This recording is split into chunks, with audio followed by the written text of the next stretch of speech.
వేర్లు తెగిన వృక్షం కథ రచన బద్రిరాజు తడవర్తి.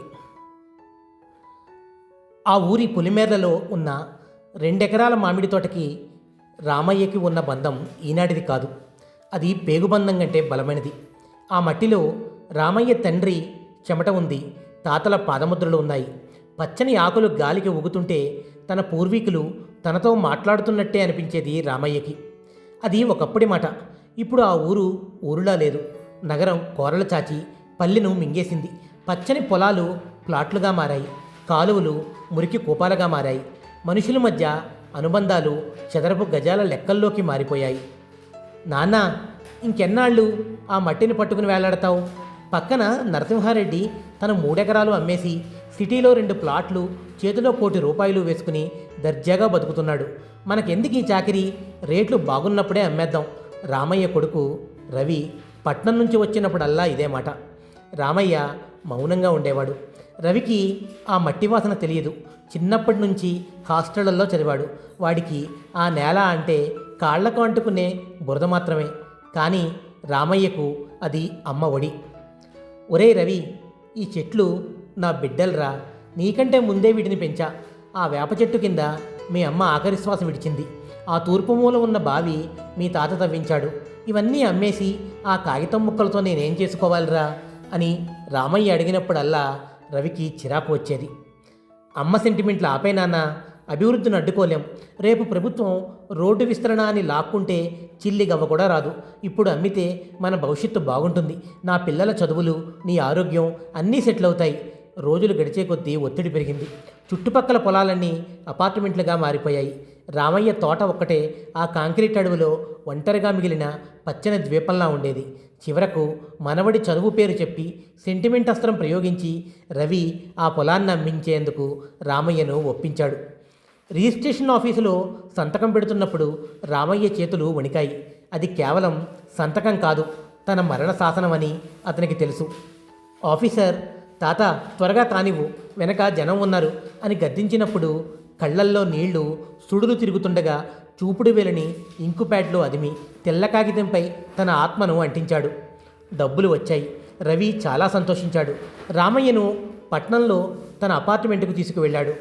నాన్నా, ఇక్కడ నీకు ఏ లోటు ఉండదు. ఏసీ గది, మంచి భోజనం, టీవీ, హాయిగా రెస్ట్ తీసుకో అన్నాడు రవి. కానీ రామయ్యకి ఆ 4 గోడల మధ్య ఊపిరాడేది కాదు. బాల్కనీలో నిలబడి చూస్తే ఎదురుగా మరో అపార్ట్మెంట్ గోడ తప్ప ఆకాశం కనిపించేది కాదు. కిందికి చూస్తే కార్ల రథ, మట్టి వాసన లేదు. పక్షుల కిలకిల రావాలు లేవు. ఆ ఇల్లు అతనికి బంగారు పంజరంలా అనిపించేది. రోజులు గడుస్తున్నా రామయ్య మనసు ఆ 2 ఎకరాల చుట్టూనే తిరిగేది. ఒకరోజు రవికి చెప్పకుండా బస్సు ఎక్కి పాత ఊరికి వెళ్ళాడు. గుండె గబగబా కొట్టుకుంటోంది. తన తోటను చూడాలన్న ఆతృతతో అడుగులు వేగంగా పడ్డాయి. కానీ అక్కడికి వెళ్ళాక రామయ్య గుండె పగిలిపోయింది. తన పొలం చుట్టూ ఇప్పుడు ఎత్తైన కాంపౌండ్ వాల్ వెలిసింది. లోపల భారీ యంత్రాలు గర్జిస్తున్నాయి. తను ప్రాణంలా పెంచుకున్న మామిడి చెట్లు నేలకూలి ఉన్నాయి. వాటి వేర్లు తెగి ఎర్రటి మట్టిలో అనాథ శవాల్లా పడి ఉన్నాయి. తన భార్య జ్ఞాపకం ఉన్న వేప చెట్టు స్థానంలో ఇప్పుడు సిమెంట్ పిల్లర్లు మొలిచాయి. ఆ దృశ్యం చూసి రామయ్య అక్కడే కుప్పకూలిపోయాడు. తన శరీరంలోని నరాలు తెగిపోతున్నంత బాధ. కొన్ని నెలల తరువాత అక్కడ గ్రీన్ మెడోస్ లగ్జరీ అపార్ట్మెంట్స్ వెలిశాయి. పేరులో మాత్రమే గ్రీన్ ఉంది, లోపలంతా కాంక్రీట్ సామ్రాజ్యం. రామయ్యకు పట్నంలో ఉండడం నరకంలా ఉంది. నేను ఊళ్ళోనే ఉంటానురా, ఏదో ఒక చిన్న పని చూసుకుంటాను అని కొడుకుతో గొడవపడి మరీ వచ్చేశాడు. ఊర్లో ఉండలేక ఆ అపార్ట్మెంట్ వైపే రోజు వెళ్ళేవాడు. తన ప్రాణం అక్కడే ఉంది కదా. విధి విచిత్రం. ఆ అపార్ట్మెంట్ అసోసియేషన్ వాళ్ళు సెక్యూరిటీ గార్డుల కోసం వెతుకుతున్నారు. రామయ్య వయసు కొంచెం ఎక్కువైనా ఆ ఊరి మనిషే కాబట్టి నమ్మకంగా ఉంటాడని పనిలో పెట్టుకున్నారు. ఏ మట్టికి తను ఒకప్పుడు రాజుగా బతికాడో అదే మట్టిలో ఇప్పుడు కాపలాదారుగా మారాడు రామయ్య. బూడిద రంగు యూనిఫామ్, కాళ్లకు బూట్లు, చేతిలో ఒక లాఠీ. ఇది ఇప్పుడు రామయ్య వేషం. గేటు దగ్గర స్టూల్ వేసుకుని కూర్చోవాలి. లోపలికి వచ్చే కార్లకు సెల్యూట్ కొట్టాలి. ఆ కార్లలో వచ్చేవారు ఎవరు ఆ మట్టి వాసన తెలిసిన వాళ్ళు కాదు. వాళ్ళంతా సాఫ్ట్వేర్ ఇంజనీర్లు, వ్యాపారస్తులు. వాళ్లకు రామయ్య ఒక ముసలి వాచ్మ్యాన్ మాత్రమే. రామయ్యకు ప్రతిరోజు ఒక నరకం. తను నాగలు పట్టిన చేతులతో ఇప్పుడు గేటు తీయాలి. తను స్వేచ్ఛగా తిరిగిన నేల మీద ఇప్పుడు వేరే వాళ్ళ అనుమతితో నడవాలి. ఒక ఆదివారం ఉదయం అపార్ట్మెంట్ పార్కులో ఒక ఖరీదైన కారు ఆగింది. అందులోంచి ఒక 10 ఏళ్ల పిల్లవాడు దిగాడు. వాడు చేతిలో ఉన్న ఫుట్బాల్తో ఆడుకుంటూ పక్కనే అలంకారానికి పెట్టిన పూలకుండీని వైపు వెళ్ళాడు. అక్కడ ఒక చిన్న గన్నేరు మొక్క ఉంది. దానికి ఒకే ఒక్క పువ్వు పూసింది. ఆ పువ్వును చూడగానే రామయ్యకు తన మనవురాలు గుర్తొచ్చింది. పరుగున వెళ్ళి, బాబు, ఆ పువ్వును కోయక నాయనా, అది చెట్టుకు ఉంటేనే అందం అని ఆప్యాయంగా చెప్పాడు. ఆ పిల్లవాడు రామయ్య వైపు వింతగా చూశాడు. నీకెందుకు? మా నాన్న ఈ ప్లాట్ కొన్నాడు, ఈ గార్డెన్ మాది, నా ఇష్టం అంటూ ఆ పువ్వును చిదిమేసి నేలకేసి కొట్టాడు. రామయ్య గుండెలో ఏదో గుచ్చినట్లయింది. ఆ మొక్కను తానే స్వయంగా నాటాడు. ఆ పిల్లవాడికి చెప్పలేడు, ఒరేయ్, ఈ నేల నాదిరా, ఈ మట్టిలో నా రక్తం ఉంది అని. అంతలో ఆ పిల్లవాడి తండ్రి బాల్కనీలోంచి చూసి గట్టిగా అరిచాడు, ఏయ్ వాచ్మ్యాన్, ఏం చేస్తున్నావు అక్కడ? పిల్లోడిని ఎందుకు భయపెడుతున్నావు? నీ పని గేటు దగ్గర, గార్డెన్లోకి రావద్దని చెప్పాను కదా. రామయ్య తల వదించుకున్నాడు. బాబు, పువ్వుకొస్తుంటే అని నసిగాడు. నువ్వు మాకు నీతులు చెప్పక్కర్లేదు. నెలకు జీతం ఇస్తున్నది మేమే, గుర్తించుకో.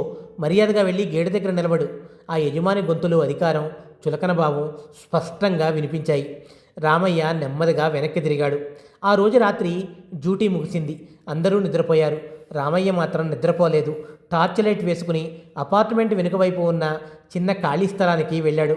అక్కడ సిమెంట్ రోడ్డు పక్కన కొంచెం మట్టి కనిపిస్తోంది. రామయ్య జేబులో నుంచి ఒక చిన్న మామిడి టెంకని తీశాడు. అది ఒకప్పటి తన మామిడి తోటలోని పండుది. మోకాళ్ల మీద కూర్చుని ఆ గట్టిపడిన నేలను తన చేతులతో తవ్వడం మొదలుపెట్టాడు. చేతి వేళ్లకు రాళ్ళు గుచ్చుకుంటున్నాయి. రక్తం వస్తోంది. అయినా రామయ్య ఆపలేదు. ఒక చిన్న గుంత తీశాడు. ఆ మామిడి టెంకను అందులో పాతిపెట్టాడు. తన వాటర్ బాటిల్లో మిగిలిన గుక్కిడి నీళ్లను పోశాడు.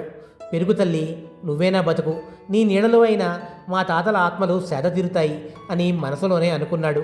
ఆ చల్లని రాత్రిలో కోట్లాది రూపాయల విలువైన ఆ గేటెడ్ కమ్యూనిటీలో ఆస్తిపరులంతా గాఢనిద్రలో ఉండగా సర్వం కోల్పోయిన ఒక ముసలి రైతు ఆ మట్టిని తడిమి చూసుకుంటూ కన్నీళ్లు పెట్టుకుంటున్నాడు.